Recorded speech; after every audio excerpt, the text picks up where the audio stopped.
Hi, I want to share some information with you today that is crucial to help generate more listings and to help understand our consumers better during this time. So let's jump into the presentation.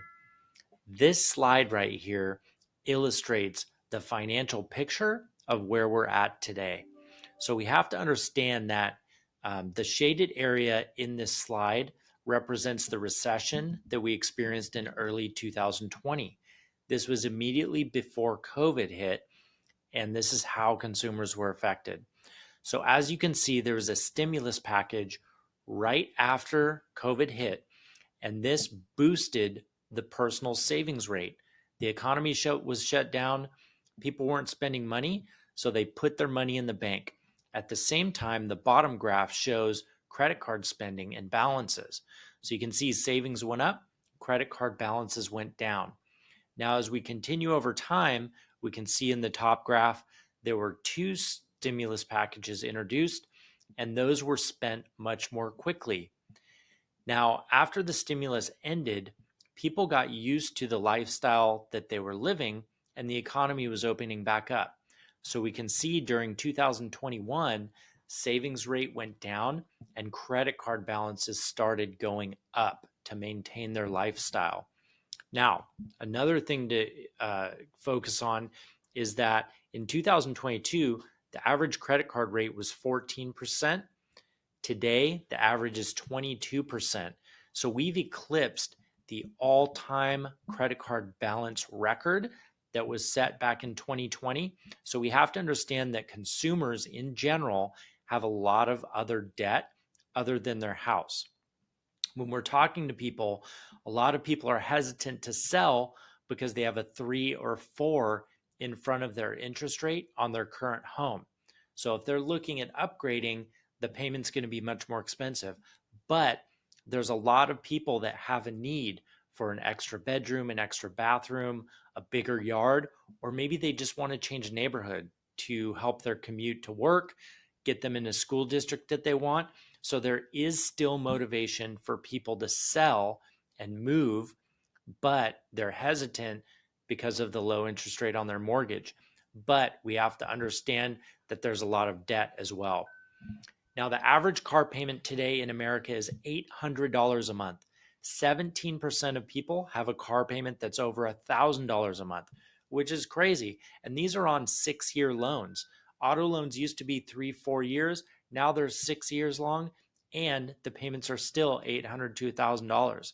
So there's very, very expensive debt out there. What I want to share with you is that this is the average of amount of money owed on someone's house. So back in 2008, the average that somebody owed on their house was 81%. Today, the average owed is 42%, which means that on average, people have 58% equity in their home. So there's a ton of money and wealth there, but it's all tied up in their real estate. Remember that last slide, personal savings is down, so people don't have huge bank accounts right now. The average equity in a home in America is $231,000. If I was to do a cash out refinance, I can go up to 80% of the value. That's on average $185,000. So I can do a refinance and get people $185,000. They could sell their home and free up $231,000. Now, remember, there's a lot of other consumer debt too. So, what I'm doing for clients is I'm putting this together. This is a blended rate calculator to show them the interest that they're paying on all of their debt, not just the house. Remember, if we're thinking about selling a home with a 4% interest rate and buying a new home with a 6 or 7% interest rate, that doesn't sound like a great deal. But when we open up our lens and we look at all of their other consumer debt, in this example, this client has 3% on their mortgage, but considering all their credit cards, they're actually paying a blended rate of 6.3% on all of their debts. So we need to ask the right questions to our sellers to open up their thought process. So let's talk about using a home purchase and sale to consolidate that debt and show them how we can get them the house they want for not that much of an increase in payment. If this person has 3% interest and today's rate is 6.75, let's say they bought that house for $500,000 6 years ago and they borrowed $400,000. With appreciation and the amount that they pay down their mortgage, the house now is worth 695.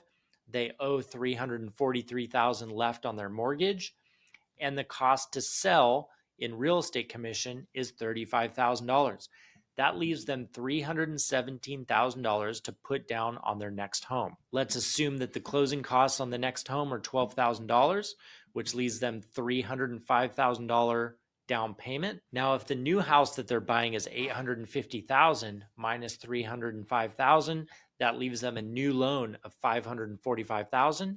At today's interest rate of 6.75%, their house payment is going up $2,572 a month.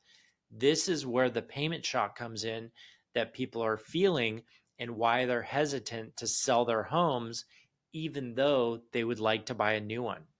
So I'm going to share something with you.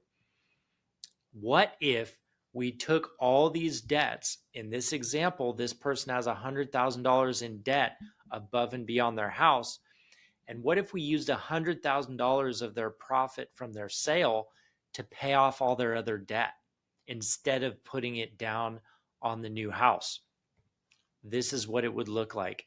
So their total monthly payments, paying off all their debt and just having the new mortgage, the total monthly payments would only go up $286 a month.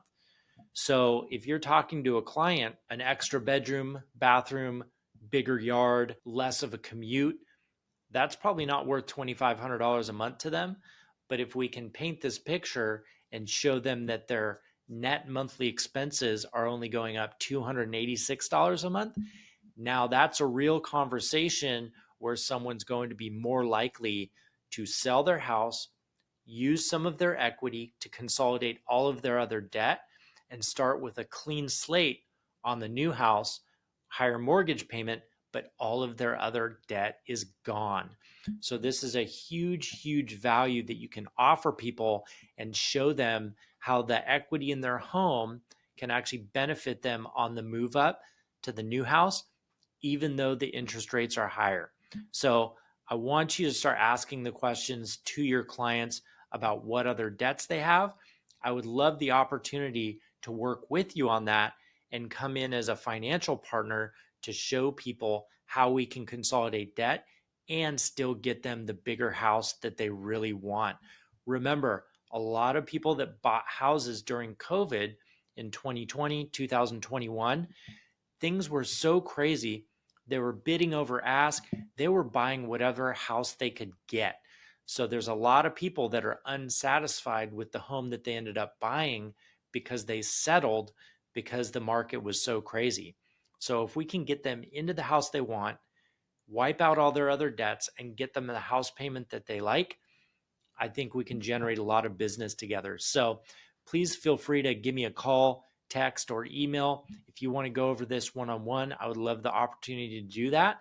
And I know that I have the ability to help a lot of your clients get okay with the idea of selling, consolidating debt, and buying that bigger house.